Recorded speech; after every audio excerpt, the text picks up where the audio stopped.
ಸ್ನೇಹಿತರೆ ಎಲ್ಲರಿಗೂ ನಮಸ್ಕಾರಗಳು. ನಾವು ಈಗಾಗಲೇ NVSP ಪೋರ್ಟಲ್ ಅಡಿಯಲ್ಲಿ ಯಾವ ರೀತಿ ಒಂದು ಎಲೆಕ್ಟ್ರಾಲ್ ವೆರಿಫಿಕೇಷನ್ ಕಾರ್ಯವನ್ನು ಮಾಡಬಹುದು ಎಂಬುದನ್ನು ಈಗಾಗಲೇ ಒಂದು ವಿಡಿಯೋವನ್ನು ಅಪ್ಲೋಡನ್ನು ಮಾಡಿದ್ದೇವೆ. ಈ ಒಂದು ವಿಡಿಯೋದಲ್ಲಿ ನಾವು ವಿಶೇಷವಾಗಿ ಫ್ಯಾಮಿಲಿ ಟ್ಯಾಗಿಂಗ್ ಕುರಿತು ಒಂದು ವಿವರವಾದ ಚರ್ಚೆಯನ್ನು ಮಾಡೋಣ. ನಾವು ಯಾವ ರೀತಿ ಫ್ಯಾಮಿಲಿ ಟ್ಯಾಗಿಂಗನ್ನು ಮಾಡ್ಬೋದು, ಫ್ಯಾಮಿಲಿ ಟ್ಯಾಗಿಂಗ್ ಇನ್ಫಾರ್ಮೇಷನನ್ನು ಅಥೆಂಟಿಕೇಷನ್ ಕೂಡ ನಾವು ಮಾಡಬಹುದು ಎಂಬುದರ ಕುರಿತು ಈ ಒಂದು ವಿಡಿಯೋದಲ್ಲಿ ವಿವರವಾಗಿ ನೋಡೋಣ. ಸ್ನೇಹಿತರೆ, ನಮ್ಮ ಒಂದು ಲ್ಯಾಪ್ಟಾಪ್ ಅಥವಾ ಮೊಬೈಲಿನ ಒಂದು ಗೂಗಲ್ ಸರ್ಚ್ ಇಂಜನ್ನಲ್ಲಿ NVSP ಎಂದು ನಾವು ಟೈಪನ್ನು ಮಾಡಬೇಕು. ಈ ರೀತಿ ನಾವು ಟೈಪನ್ನು ಮಾಡಿ ನಾವು ಸರ್ಚನ್ನು ಕೊಟ್ಟಾಗ ತಾವಿಲ್ಲಿ ಗಮನಿಸ್ತಾ ಇದ್ದೀರಿ, ನ್ಯಾಷನಲ್ ವೋಟರ್ ಸರ್ವಿಸ್ ಪೋರ್ಟಲ್ ಎಂಬ ಒಂದು ರಿಸಲ್ಟ್ ನಮಗೆ ಸಿಗುತ್ತೆ. ನಾವು ಇದನ್ನು ಈ ರೀತಿ ಕ್ಲಿಕ್ ಮಾಡಬೇಕು. ಈ ರೀತಿಯ ಒಂದು NVSPಯ ನ್ಯಾಷನಲ್ ವೋಟರ್ ಸರ್ವಿಸ್ ಪೋರ್ಟಲಿನ ಒಂದು ಹೋಮ್ ಸ್ಕ್ರೀನ್ ಈ ರೀತಿ ನಮಗೆ ಡಿಸ್ಪ್ಲೇ ಆಗುತ್ತೆ. ಸ್ನೇಹಿತರೆ, ಇಲ್ಲಿ ಗಮನಿಸಿ, ನಾವು ಈ ಒಂದು ಪೋರ್ಟಲ್ನ ಅಡಿಯಲ್ಲಿ ಹಲವಾರು ಸೇವೆಗಳನ್ನು ನಾವಿಲ್ಲಿ ಪಡಿಬೋದು. ಒಂದನೇದಾಗಿ ಇಲ್ಲಿ ರಿಜಿಸ್ಟ್ರೇಷನ್ ಆಫ್ ನ್ಯೂ ಎಲೆಕ್ಟರ್ ಇದೆ. ಎರಡನೇದಾಗಿ ರಿಜಿಸ್ಟ್ರೇಷನ್ ಆಫ್ ಓವರ್ಸೀಸ್ ಎಲೆಕ್ಟರ್ ಇದೆ. ಮೂರನೇದು deletion or objections in electoral roll, correction of entries ಇದೆ. Transportation with AC, migration to another AC, ಅಂದರೆ ಅಸೆಂಬ್ಲಿ ಕಾನ್ಸ್ಟಿಟ್ಯೂಷನ್ ಅಂತ ಇಲ್ಲಿ ಮೀನಿಂಗ್ ಆಗುತ್ತೆ. ಸ್ನೇಹಿತರೆ, ಇದರ ಜೊತೆಯಲ್ಲಿ ನಾವು ಹಲವಾರು ಸೇವೆಗಳನ್ನು ಇಲ್ಲಿ ನಾವು ಪಡಿಬೋದು. ತಾವು ಇಲ್ಲಿ ಗಮನಿಸ್ತಾ ಇದ್ದೀರಿ, ಸರ್ವಿಸಸ್ ಅಂತಿದೆ. ಸರ್ವಿಸಸ್ನ ನಾವು ಕ್ಲಿಕ್ ಮಾಡಿದಾಗ ನಮಗೆ 3 ರೀತಿಯ ವರ್ಕ್ಗಳನ್ನು ನಾವು ಇಲ್ಲಿ ಮಾಡ್ಬೋದು. ಎಲೆಕ್ಟೋರ್ ವೆರಿಫಿಕೇಷನ್ ಪ್ರೋಗ್ರಾಮ್ ಅಂತಿದೆ, ಟ್ರ್ಯಾಕ್ ಸ್ಟೇಟಸ್ ಅಂತಿದೆ, ಹಾಗೂ ಫ್ಯಾಮಿಲಿ ಟ್ಯಾಗಿಂಗ್ ಅಂತಿದೆ. ಸ್ನೇಹಿತರೆ, ಇಲ್ಲಿ ಫ್ಯಾಮಿಲಿ ಟ್ಯಾಗಿಂಗ್ ಅಂತ ನಾವು ಇಲ್ಲಿ ಕ್ಲಿಕ್ ಮಾಡಬೇಕು. ಈ ರೀತಿ ಫ್ಯಾಮಿಲಿ ಟ್ಯಾಗಿಂಗನ್ನು ನಾವು ಇಲ್ಲಿ ಕ್ಲಿಕ್ ಮಾಡಿದಾಗ ನಮಗೆ ಈ ರೀತಿ ಒಂದು ಇನ್ಫೋ ನಮಗೆ ಕಾಣ್ತೇವೆ. ಸ್ನೇಹಿತರೆ, ಒಂದು ಯೂಸರ್ ನೇಮ್ ಇದೆ, ಎರಡನೇದು ಪಾಸ್ವರ್ಡ್ ಇದೆ. ಇಲ್ಲಿ ಯೂಸರ್ ನೇಮ್ ಮತ್ತು ಪಾಸ್ವರ್ಡ್, ಇಲ್ಲಿ ಯೂಸರ್ ನೇಮ್ ಸಾಮಾನ್ಯವಾಗಿ ನಮ್ಮ ಒಂದು ಎಪಿಕ್ ಕಾರ್ಡ್ ಆಗಿರುತ್ತೆ, ಹಾಗೂ ಪಾಸ್ವರ್ಡ್ ನಾವು ಪ್ರಥಮವಾಗಿ ನಾವು ಪಾಸ್ವರ್ಡನ್ನು ನಾವು ಇಲ್ಲಿ ಎಂಟ್ರಿ ಮಾಡಬೇಕು. ಎಂಟ್ರಿ ಮಾಡಿ ಇಲ್ಲಿ ಕ್ಯಾಪ್ಚಾ ಕೋಡನ್ನು ನಾವು ಇಲ್ಲಿ ಎಂಟ್ರಿ ಮಾಡೋದ್ರ ಮುಖಾಂತರ ನಾವು ಲಾಗಿನನ್ನು ಆಗ್ಬೋದು. ಈ ರೀತಿ ಲಾಗಿನ್ ಆಗಬೇಕು. ಲಾಗಿನ್ ಆಗಿದ ಕೂಡಲೇ ನಮಗೆ ಈ ರೀತಿಯ ಒಂದು ಸ್ಕ್ರೀನ್ ಓಪನ್ ಆಗುತ್ತೆ. ಇಲ್ಲಿ ತಾವು ಗಮನಿಸ್ತಾ ಇದ್ದೀರಿ,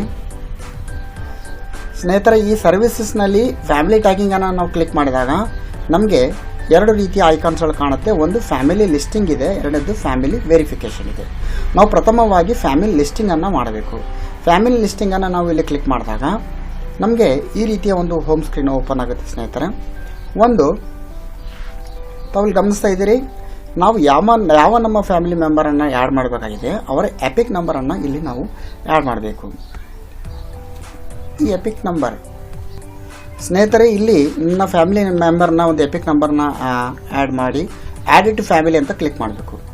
ಇಲ್ಲಿ ಆ್ಯಡ್ ಟು ಫ್ಯಾಮಿಲಿ ಅಂತ ಕ್ಲಿಕ್ ಮಾಡಿದಾಗ ನಮಗೆ, ಸ್ನೇಹಿತರೆ, ಇಲ್ಲಿ ಗಮನಿಸ್ತಾ ಇದ್ದೀರಿ, ಇಲ್ಲಿ ಆ್ಯಡ್ ಟು ಫ್ಯಾಮಿಲಿ ಅಂತ ಒಂದು ಎಪಿಕ್ ನಂಬರನ್ನು ಹಾಕಿ ನಾವು ಆ್ಯಡ್ ಟು ಫ್ಯಾಮಿಲಿ ಮಾಡಿದಾಗ ಸದರಿ ಎಲೆಕ್ಟ್ರಲ್ ರೋಲ್ ಏನಿರುವಂಥ ಸದರಿ ಎಪಿಕ್ ನಂಬರಿನ ವ್ಯಕ್ತಿಯ ಮಾಹಿತಿ ಇಲ್ಲಿ ಬರುತ್ತೆ. ಸ್ನೇಹಿತರೆ, ಇಲ್ಲಿ ಒಂದು ನೇಮ್ ಇದೆ, ಎರಡನೇದು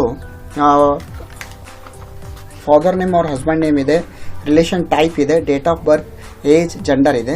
ಇಲ್ಲಿ ರಿಲೇಷನ್ ಟೈಪನ್ನು ನಾವು ಕ್ಲಿಕ್ ಮಾಡಿ ಸದರಿ ವ್ಯಕ್ತಿ ನಮಗೆ ರಿಲೇಷನ್ ಟೈಪನ್ನು ಮೆನ್ಷನ್ ಮಾಡಬೇಕು. ಇಲ್ಲಿ ಮದರ್ ಅಂತ ನಾನು ಕ್ಲಿಕ್ ಮಾಡಿದ್ದೀನಿ.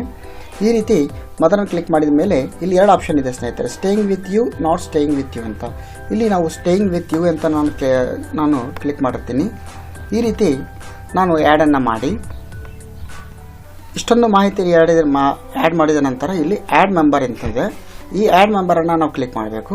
ತಾವಿಲ್ಲಿ ಗಮನಿಸ್ತಾ ಇದ್ದೀರಿ ಸ್ನೇಹಿತರೆ, 2ನೇ ನಂಬರ್ ಇಲ್ಲಿ ವೀರಮ್ಮ ಇದೆ, ಒಂದು ಮದರ್ ಒಂದು ರಿಲೇಷನ್ ಟೈಪ್ನಲ್ಲಿ ಆ್ಯಡ್ ಆಗಿದೆ.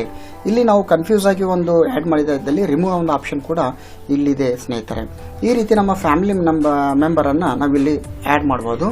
ಮುಂದುವರೆದಂತೆ 2ನೇ ಒಂದು ಫ್ಯಾಮಿಲಿ ಟ್ಯಾಗಿಂಗ್ನಲ್ಲಿ ಸರ್ವಿಸಸ್ನಲ್ಲಿ ಹೋಗಿ ಫ್ಯಾಮಿಲಿ ಟ್ಯಾಗಿಂಗ್ನಲ್ಲಿ 2ನೇದು ಫ್ಯಾಮಿಲಿ ವೆರಿಫಿಕೇಷನ್ ಅಂತಿದೆ. ಈ ಒಂದು ಫ್ಯಾಮಿಲಿ ವೆರಿಫಿಕೇಷನನ್ನು ನಾವು ಕ್ಲಿಕ್ ಮಾಡಿದಾಗ ನಮಗೆ, ಸ್ನೇಹಿತರೆ, ಇಲ್ಲಿ ನಮ್ಮ ಫ್ಯಾಮಿಲಿ ಮೆಂಬರ್ಸನ್ನು ಆ್ಯಡ್ ಮಾಡಿದ ನಂತರ ಇಲ್ಲಿ ಸಬ್ಮಿಟ್ ಎಂಬ ಬಟನ್ ಇದೆ. ನಾವು ಸಬ್ಮಿಟನ್ನು ಮಾಡಬೇಕು. ಅದಕ್ಕಿಂತ ಮುಂಚೆ have you added all family members ಅಂತಿದೆ. ನಾವು ಎಸ್ ಅಂತ ಕ್ಲಿಕ್ ಮಾಡಿದಾಗ ಈ ಸಬ್ಮಿಟ್ ಬಟನ್ ಆ್ಯಕ್ಟಿವ್ ಆಗುತ್ತೆ. ನಾವು ಈ ಸಬ್ಮಿಟ್ ಬಟನನ್ನು ನಾವು ಇಲ್ಲಿ ಕ್ಲಿಕ್ ಮಾಡಬೇಕು.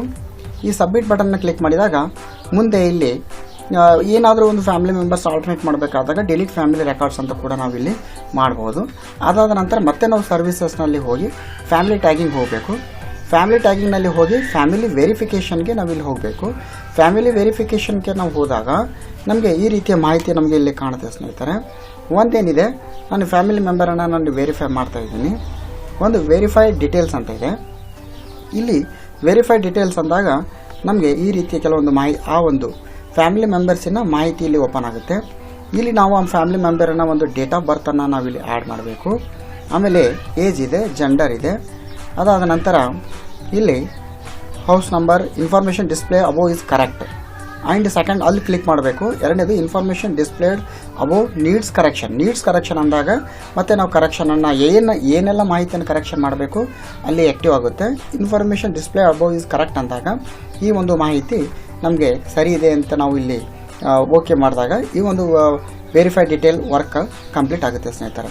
ಈ ರೀತಿ ನಾವು ನಮ್ಮ ಒಂದು ಫ್ಯಾಮಿಲಿ 2 ವರ್ಕ್ ಇದೆ. ಸರ್ವಿಸಸ್ನಲ್ಲಿ ಫ್ಯಾಮಿಲಿ ಟ್ಯಾಗಿಂಗ್ ಮಾಡಿದಾಗ ನಾನು ಇನ್ನೊಂದು ಸಲ ರಿಪೀಟ್ ಮಾಡಿರ್ತೀನಿ. ಇಲ್ಲಿ ಒಂದು ಫ್ಯಾಮಿಲಿ ಲಿಸ್ಟಿಂಗನ್ನು ಮಾಡುವಂಥದ್ದು, ಎಪಿಕ್ ನಂಬರನ್ನು ಹಾಕಿ ಆಮೇಲೆ ಫ್ಯಾಮಿಲಿ ವೆರಿಫಿಕೇಷನ್ ಮಾಡುವಂಥದ್ದು. ಅಂದರೆ ಫ್ಯಾಮಿಲಿ ಲಿಸ್ಟಿಂಗ್ ಮಾಡಿದ ನಂತರ ಫ್ಯಾಮಿಲಿ ವೆರಿಫಿಕೇಷನ್ ಓಪನ್ ಆಗುತ್ತೆ. ಫ್ಯಾಮಿಲಿ ಲಿಸ್ಟಿಂಗ್ ಆದ ನಂತರ ನಾವು ಸಬ್ಮಿಟ್ ಬಟನನ್ನು ಪ್ರೆಸ್ ಮಾಡಬೇಕು. ಆಮೇಲೆ ಫ್ಯಾಮಿಲಿ ವೆರಿಫಿಕೇಷನನ್ನು ಮಾಡ್ಬೋದು. ಈ ರೀತಿ ಅತ್ಯಂತ ಸುಲಭವಾಗಿ ಈ ಒಂದು ಫ್ಯಾಮಿಲಿ ರಿಲೇಟೆಡ್ ಆಗಿರುವಂಥ ಟ್ಯಾಗಿಂಗ್ ವರ್ಕನ್ನು ನಾವಿಲ್ಲಿ ಮಾಡ್ಬೋದು.